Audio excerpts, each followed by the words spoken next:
You're watching FISM News.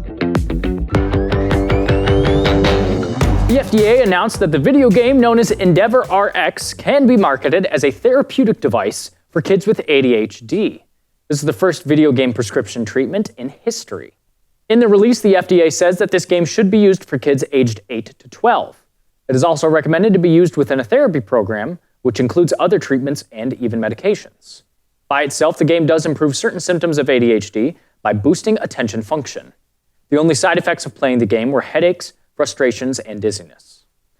Director of the FDA Center for Devices and Radiological Health, Dr. Jeffrey Shuren, commented on the importance of the FDA's decision. He said the Endeavor RX device offers a non-drug option for improving symptoms associated with ADHD in children and is an important example of the growing field of digital therapy and digital therapeutics. The FDA is committed to providing regulatory pathways that enable patients timely access to safe and effective innovative digital therapeutics. Akili Interactive, the developer of Endeavor RX, received funding from the FDA for this new marketing purpose. They were also responsible for sponsoring the studies of its game as a treatment for ADHD. According to the study report, Endeavor RX might be used to improve objectively measured inattention in pediatric patients with ADHD while presenting minimal adverse events.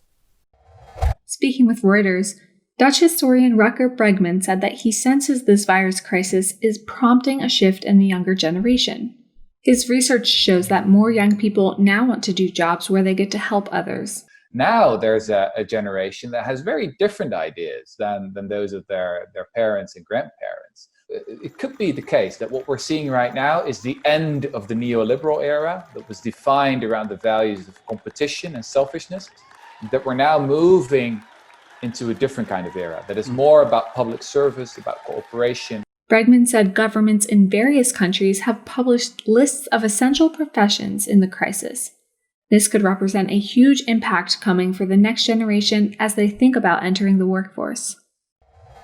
Critics say that the U.S. Central Bank's easy monetary policy and lending programs are doing more to help the rich than the poor. San Francisco Fed President Mary Daly defended the institution. When asked if the Fed's policies make inequality worse, Daly said, "Not in my judgment." In the face of the coronavirus pandemic, the Fed pushed interest rates down to near zero, bought trillions of dollars of bonds, and rolled out nearly a dozen programs to backstop and extend corporate credit and promote bank lending. Critics say those moves benefit the rich by boosting the price of assets like stocks, even as millions of working poor lose their jobs and income. Daly said the Fed's policies are indeed saving jobs by repairing the plumbing of the financial system and helping companies maintain access to the financing that is critical to their operations. She added, "Ultimately, our job is to ensure that every American that wants a job can get one. But right now, of course, we are fighting a global pandemic, and so it's emergency support that we are offering." Small and mid-sized businesses around the world are being hit hardest by the impact of COVID-19 lockdowns, and about a fifth say they risk shutting down permanently within 3 months, according to a survey by the International Trade Center released this week. The study looked at thousands of companies across 132 countries between April and June. It found that nearly 2/3 of micro and small firms said they were strongly affected by the impact of lockdowns versus 43% of large ones. The findings could have implications for global employment since small businesses are the biggest employers. U.S. home sales dropped to their lowest level in more than 9.5 years in the month of May. Experts expect a sharp contraction in housing market activity due to the COVID-19 pandemic. The National Association of Realtors said on Monday existing home sales fell 9.7% last month, which is the lowest level since October of 2010. Existing home sales, which make up about 90% of U.S. home sales, decreased 26.6% on a year-on-year basis in May, the largest annual decline since 1982. May was probably the low point for the existing housing market, with applications for home loans surging to an 11-year high in recent weeks amid record low mortgage rates. Data last week showed a sharp rebound in building permits in May. Though businesses have reopened after being shuttered in mid-March to control the spread of COVID-19, nearly 20 million people are unemployed. In addition, the supply of homes available for sale is still tight, indicating a strong housing market recovery is unlikely for now. Last month's slump in home sales, together with a modest rise in home building in May, suggested a decline in residential investment this quarter. Home sales last month declined in all 4 U.S. regions. Apple has acquired FleetSmith, a San Francisco-based startup tech firm whose technology helps businesses manage Mac and iPad devices among their employees. The move is Apple's way of climbing into the mobile device management industry, a category of business software dominated by its competitors like Microsoft and VMware. FleetSmith announced the deal in a blog post, and Apple as well confirmed the acquisition, but neither company disclosed a purchase price. An incorrect facial recognition match led to the first known wrongful arrest in the United States based on the use of this technology. This prompted civil liberties activists to file a complaint against the Detroit police. The accused man, Robert Williams, was arrested in front of his family and spent over a day in custody after face recognition software matched his driver's license photo to a surveillance video of a shoplifter. This happened back in January of 2020. In a recent video shared by the American Civil Liberties Union of Michigan, Williams says officers released him after acknowledging the computer must have been wrong. Police have used facial recognition in convictions before, but activists contend greater precautions are needed to mitigate against issues like this.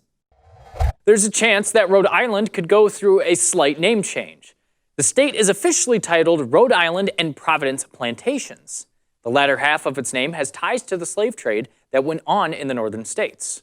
Rhode Island was the first colony to abolish slavery after years of being the largest importer of slaves on the Atlantic coast. Those who support this change say that the connotations of the word plantation are a direct ode to slavery. Governor Gina Raimondo issued an executive order to remove Providence plantations from state documents and websites. Lawmakers want voters to decide whether to change the state's official name in November.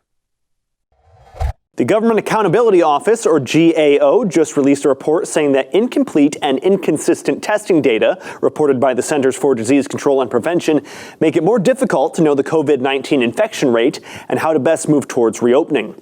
The report issued by the GAO made recommendations to lawmakers how to improve the fight to come out of this crisis, and some of its harshest criticism was reserved for the Small Business Administration, which oversees a $670 billion emergency loan program to help companies survive the pandemic. The report blasted the SBA for its lack of organization and data collection on this emergency program, which further complicated the oversight process for the watchdog. The GAO also criticized the lack of a plan from the Department of Transportation to improve the aviation sector's response to outbreaks. It said the U.S. is also missing a national aviation preparedness plan for infectious diseases. The level of transparency around U.S. government spending to fight the pandemic has been a contentious issue between various watchdogs and government agencies. The U.S. Supreme Court enhanced the ability of the Trump administration to quickly deport illegal immigrants. This includes asylum seekers with limited judicial review, handing Trump a victory in a case involving one of his signature issues in an election year. The justices ruled in favor of the administration in its appeal of a lower court ruling that a Sri Lankan farmer had a right to have a judge review the government's handling of his asylum bid. The ruling, written by conservative Justice Samuel Alito, found that limiting judicial scrutiny in this rapid deportation case, known as expedited removal, did not violate key safeguards of individual liberty in the U.S. Constitution. The vote was 7-2. Although two of the four liberal justices, Stephen Breyer and Ruth Bader Ginsburg, agreed that the farmer's legal claim failed, they did not embrace Alito's broad reasoning. Liberal justices Sonia Sotomayor and Elena Kagan dissented. Alito wrote, "It has long been recognized that people who have yet to be granted legal entry to the United States do not have the full range of constitutional rights, and that Congress has some authority to determine what rights they do possess." The ruling will have wide implications for immigrants facing removal. Critics of the ruling say it gives the administration unchecked power and increases the risk of arbitrary and illegal decisions by immigration officials in deportation proceedings.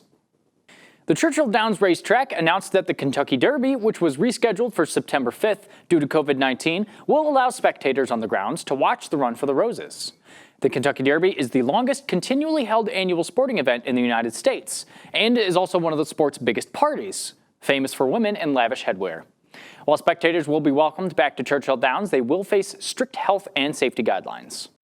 Vice President Mike Pence said on Friday that 16 states are seeing an increase in cases of the novel coronavirus, with new cases concentrated in certain areas, while 34 states are showing a measure of stabilizing.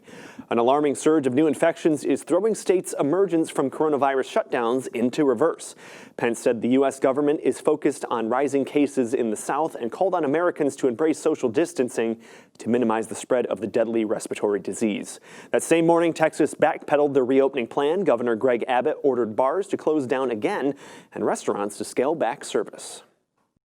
Vietnam and the Philippines warned of growing insecurity in Southeast Asia at a regional summit. Country leaders are suggesting that China is stepping up its activity in the disputed South China Sea during the pandemic.